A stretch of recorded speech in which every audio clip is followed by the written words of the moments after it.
Greetings everyone, and welcome back to Joe's Metal Mancave. It's of course been a little while since I put one of those videos up, and I apologize for that. I've just been kind of doing some things with my other YouTube channel, as well as working on music. Other than that, just been kind of going through some personal shit that's been kind of hard for me to deal with, but I'll get through it and I'll be fine. It's just, that's what therapists are for and all that kind of shit. So if you're struggling, you know, take your mental health seriously, because there's definitely some dark paths to go down, and I don't like going down those paths. And I always, when I get to that point, I have to stop myself and be like, all right, dude, get help, or it's too fucking late. Plain and simple. So for this video, I wanted to talk about the CDs that Scott from No Solution sent me about probably about 2 months ago already. He sent me a VCLT. My intentions were to talk about it like 2 weeks later, but then it just didn't happen. So we're going to finally talk about all those albums, as I've listened to them a couple times now, and I can now report back on them. And yeah.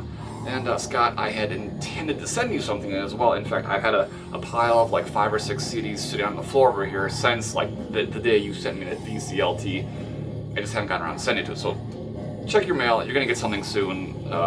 Hopefully I get my ass to the post office soon. But anyway, before we get into actually talk about some music, I want to thank Tony from the Life Eternal vlog. Back at the Metal Thread Fest, he gave me this beer.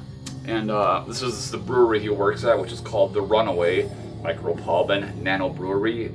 He told me that he brewed this beer personally, and I actually almost forgot about it. It was just sort of lingering in the back of my refrigerator, and I was like, well, if I'm going to drink it, I'd better drink it for one of these videos. So cheers to you, Tony. Thank you for giving me this massive beer. So here's some of the details if you'd like to read it, if you are a beer person.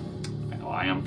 So yeah, I had told Tony that I'm a big fan of dark beers, and this is not exactly a port or a stout, which I prefer, but still a dark lager, a Schwarz beer, I guess. I'm not even 100% sure what that is, but let's find out. So we have a nice big glass here. Go White Knight. I had some fucking crap in my mouth. I could. Okay. Let's do this. So we will open this massive can. Hopefully it will not for flow here. Alright. First pour. Certainly smells good, so we're off to a good start.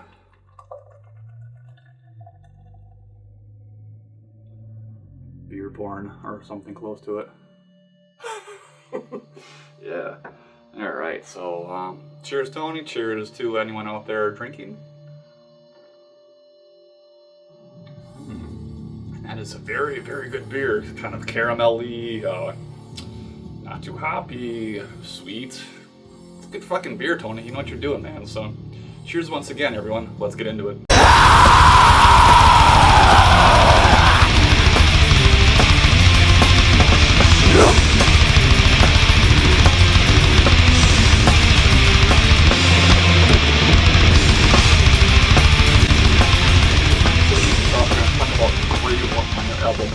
Sorcery.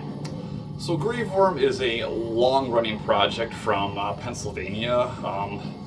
It is more or less the solo project of a guy named Kevin Fye, or Funeral Grave as he is more commonly known in the metal underground.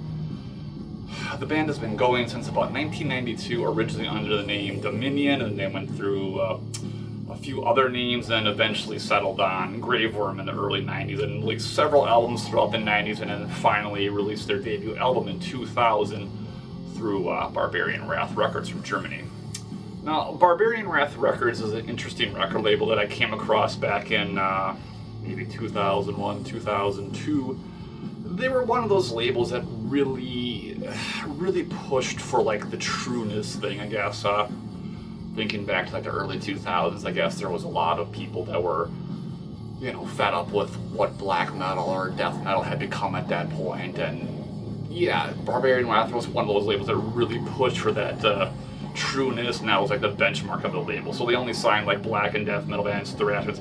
All the bands they signed were really, they had a very old school sound, a more early 90s or 80s sound, and that's certainly what Graveworm has done over the years, no doubt about it.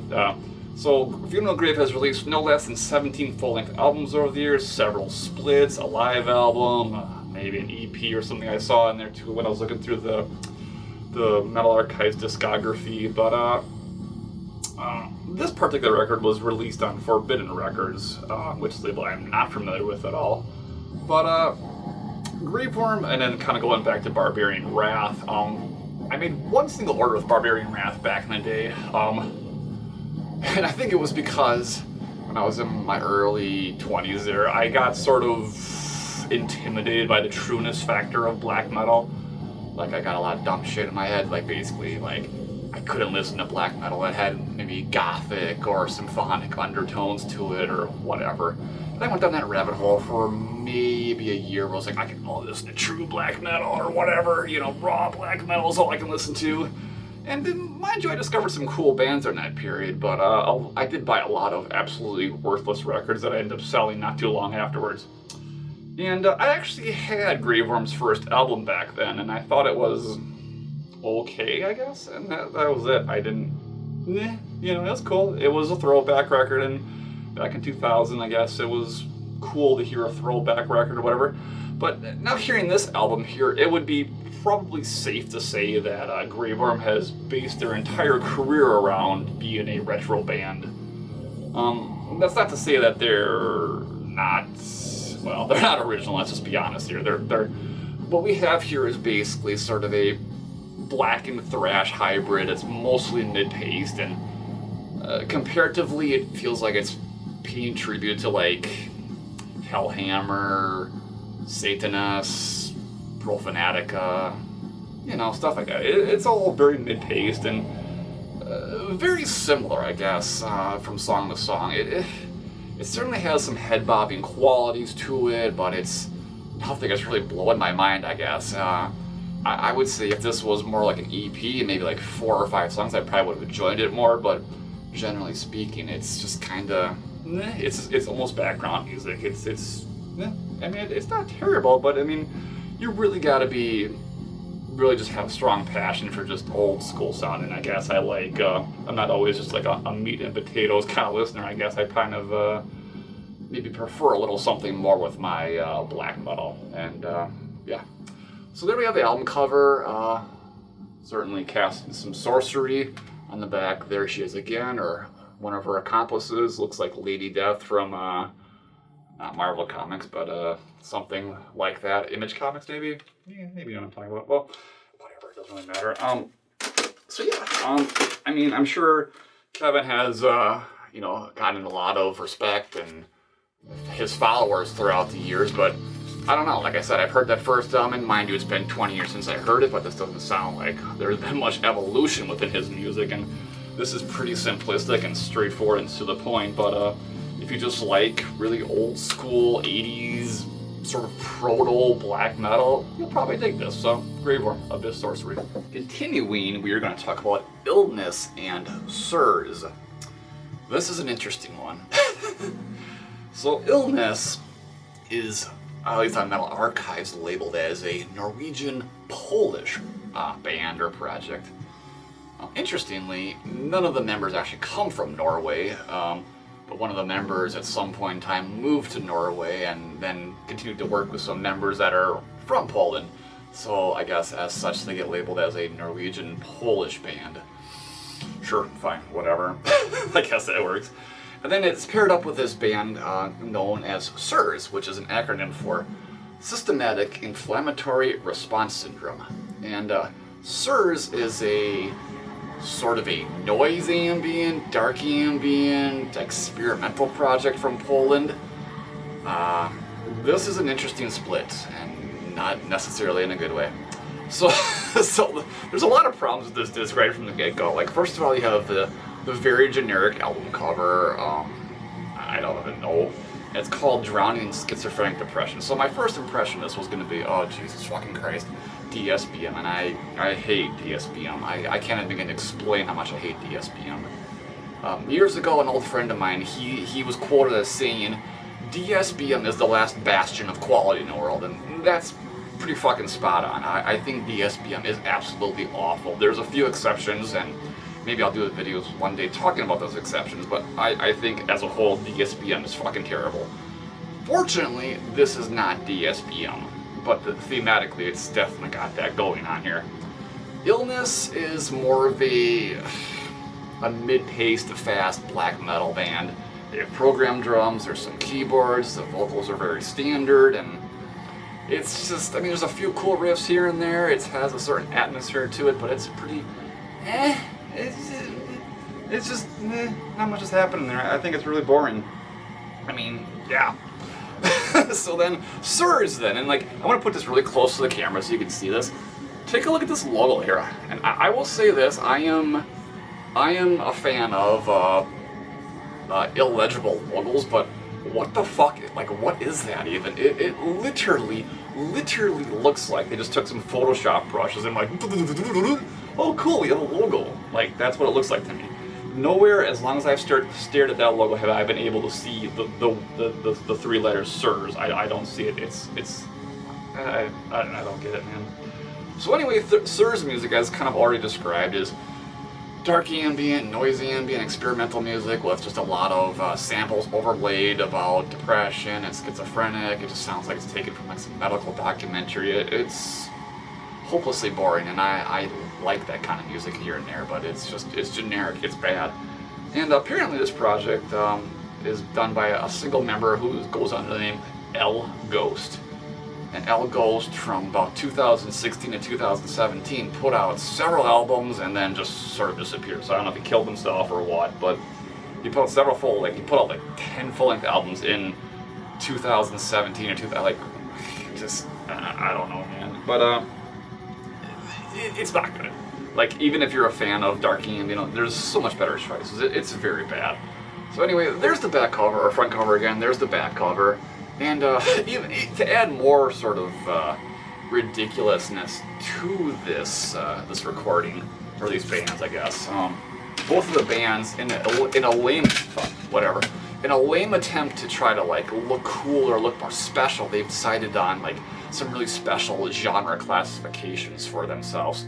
So illness would like to be known as black schizophrenic metal, but that's just a sort of a nice way of saying generic fucking bullshit.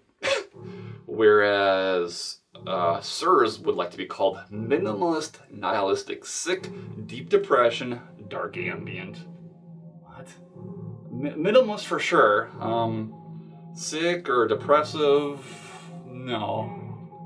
A better description would have been minimalist, fucking generic dark ambient, I think, would have been a better tag for this, but yeah.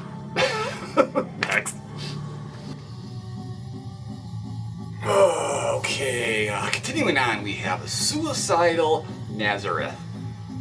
And I'm gonna say this officially, I have heard of a lot of black metal bands from Mexico, but I have never heard one single good black metal band from Mexico. I don't understand. Like, statistically, you figure there would be at least one, two, maybe a handful of good bands, black metal bands from Mexico. I have never heard a good black metal band from Mexico. So yeah, Suicidal Nazareth is a Mexican black metal band, and this is their album, Nazareno Suicida. All kinds of creativity going on here. Mexican black metal band, Spanish song titles with Spanish lyrics. Very, very generic. I don't know if I'd even say meat and potatoes black metal here. This is just like, this takes like the weakest parts of like Burzum and Darkthrone and they just vomit up a shitty fucking album. There's covers of Root, and there's a Satanic War Master cover, which marginally elevate this. No, they're not even really good covers, if I'm honest with you. It's not good. And once again, we're dealing with topics of suicide and whatever else. I mean, there's probably also your typical blasphemy and Satan Mass lyrics, but it's not good, man. And even making things even worse, like the typography on the printing is really poor. I mean, look at these guys. What? I don't. And then just a very typical and generic band photos. This reminds me, and this is like one of the reasons why I stopped doing my Zine Lunar Hypnosis back in the day, was because I would very, very frequently, and we're going back to like the early 2000s up to 2008 time frame, there was a lot of really, really shitty black metal being produced. MySpace black metal, I guess we'll call it. A lot of these bands just love sending me stuff. It was hopelessly generic, hopelessly forgettable, and just, this is a classic example of that sort of MySpace black metal. Eventually there's going to be some good stuff in this collection. I'm sure of it. So moving on, we have, well, at least on the cover, I was like, okay, this looks kind of occulty, and maybe this will be something a little more exciting. This is Hierarchies of Dis, yeah, and their EP, Treia Prima Diabolica. Okay, so Hierarchies of Dis, or whatever you want to call this, is a San Jose-based solo project of a guy calling himself Sarunus, and not to be confused or have any connection to the Norwegian black metal musician known as Sarunus. This guy's obviously just not creative or not in tune with things, so he stole this guy's artist name. This was released by Moribund Records, Moribund Cult, whatever you want to call it, from the USA, and this label has over the years put out some good stuff. This is not the case here at all. So it's a 3-song EP, about 13-14 minutes of music. Kicks off with a cover of Merciful Fate's Nightmare, and I'll never understand why black metal bands do cover songs of like just traditional or straightforward straightforward heavy metal songs. It never works out. So the vocals you'd think maybe would be performed in a King Diamond style. No, they're just really ultra lame, really bad, clean vocals, intermingled with some, more typical black metal vocals. It's not good at all. It's fucking terrible cover. I mean, I guess musically it's not bad, but it's not good. And then the other 2 songs are just sort of typically raw, but maybe I don't know how to describe it. It's not good though. It's generic USBM, and it's not good. Let's put it that way. So there's also some video tracks on here, and I didn't watch them because I couldn't even get past how bad the music was on here, so I was like, why should I watch the video tracks? But maybe if it's ridiculous enough, I'll use it as like the intro to this video or something, just to, yeah. So there's the back cover, and there's not really a whole lot to show here. I don't understand why releases like this even exist. I don't understand why a label would put the money behind something like this. Like, it's 13 minutes of music. Like, who is this band? Who is this guy? Like, I mean, is this like something I should know about or something? No, I doubt it. It's typical. When was this released again? 2006. It's typical and generic as all hell. USBM, and yeah, it's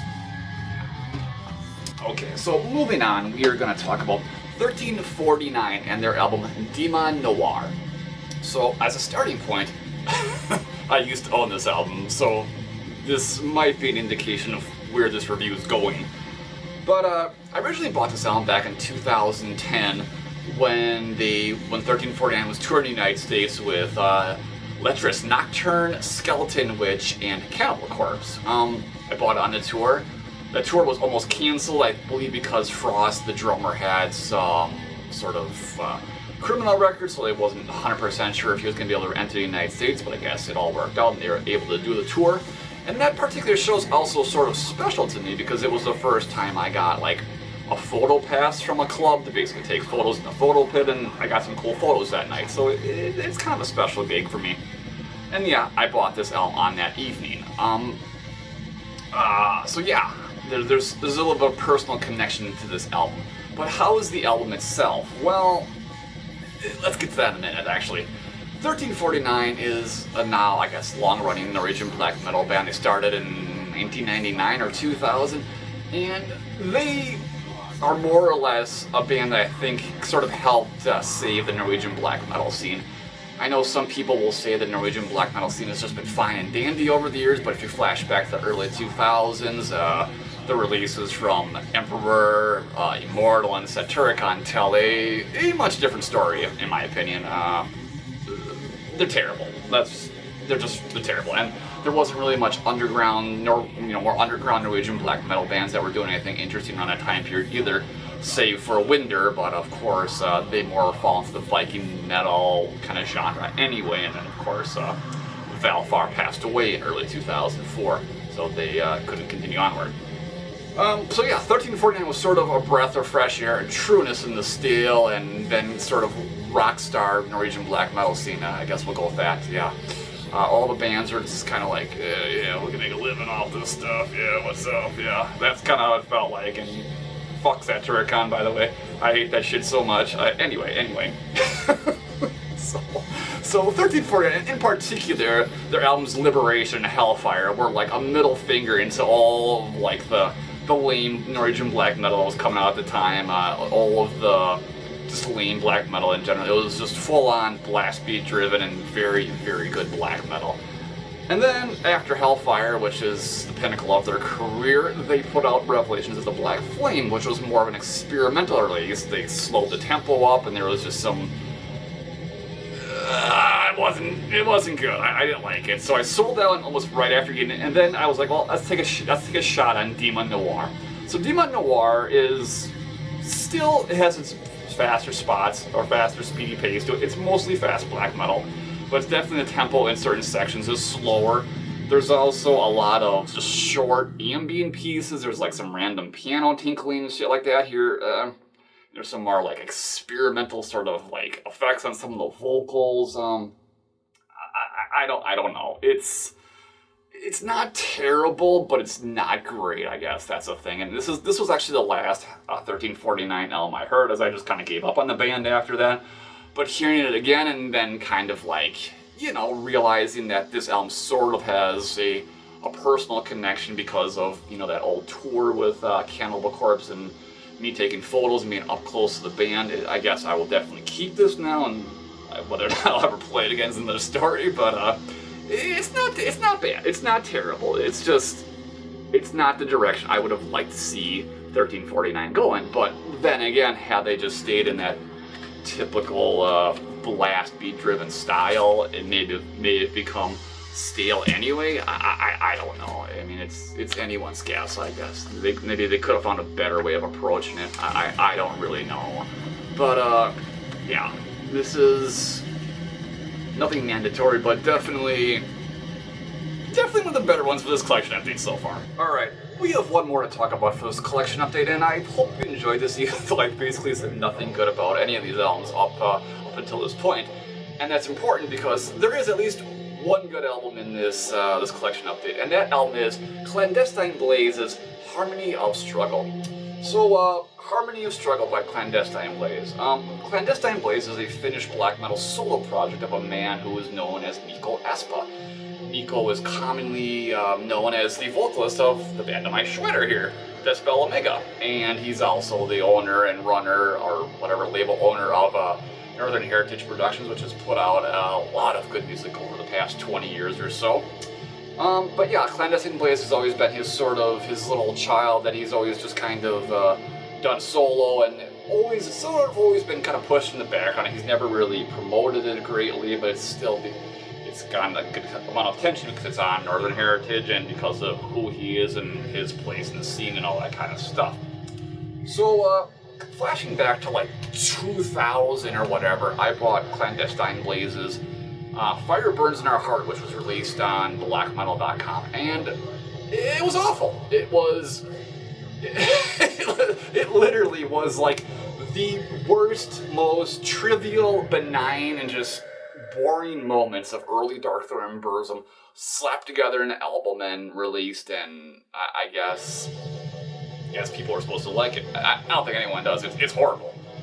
And then right around that same time frame, I heard that the second album, Night of Unholy Flames, was a major improvement. So I scoped that out, got a copy, and I was like, yeah, it's marginally better, but it's still just pretty much just typical raw black metal. I mean, there was some cooler riffs and a little bit better atmosphere. But then, I don't know, I sold it maybe 6 months later, and I pretty much forgot about Clandestine Blaze. Well, over the years, of course, Mikko has been very active with Decibel Omega and with Northern Heritage, and of course he has put out several albums now with Clandestine Blaze. This was released in 2013, and it definitely marks a, well, at least comparatively a much different style to what he was doing back in the early 2000s. The music list is kind of all over the place. It's certainly, the Dark Throne influence is still certainly there, or the Burzum influence is still there, but this has also a feel that reminds me of Deathspell Omega, more specifically the later period Deathspell Omega albums, of course. Yeah. And that sort of same sort of abrasive and nightmarish kind of feel that's within Deathspell Omega is definitely present here. Although it's not as elaborate or well thought out because it's just one individual's involved here.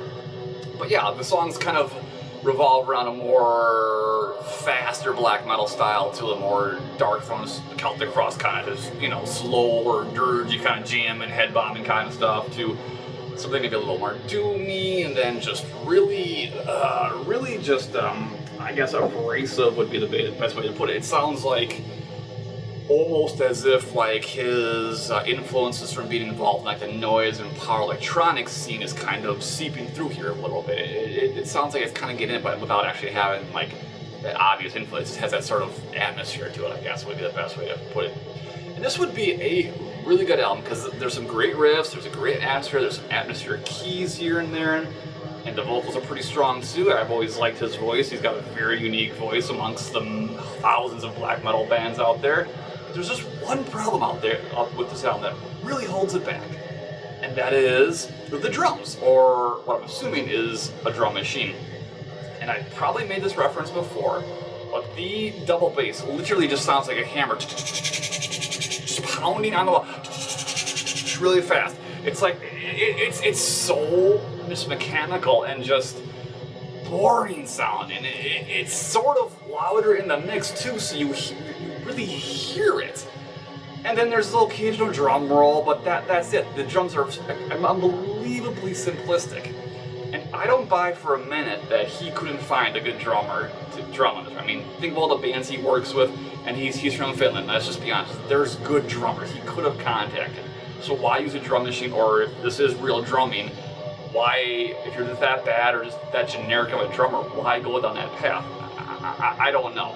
But it really holds this album back. If he just had a really talented drummer behind the drum kit, this would have been an extraordinarily album. But I think because he just chose a different path, it's kind of forgettable. And yeah, okay, again, the guitar, the vocals, and everything else is really good. But when one of those key elements is really fucked, it's like, you know, it's like, what were you thinking, dude? What were you thinking, man? This could have been a great album.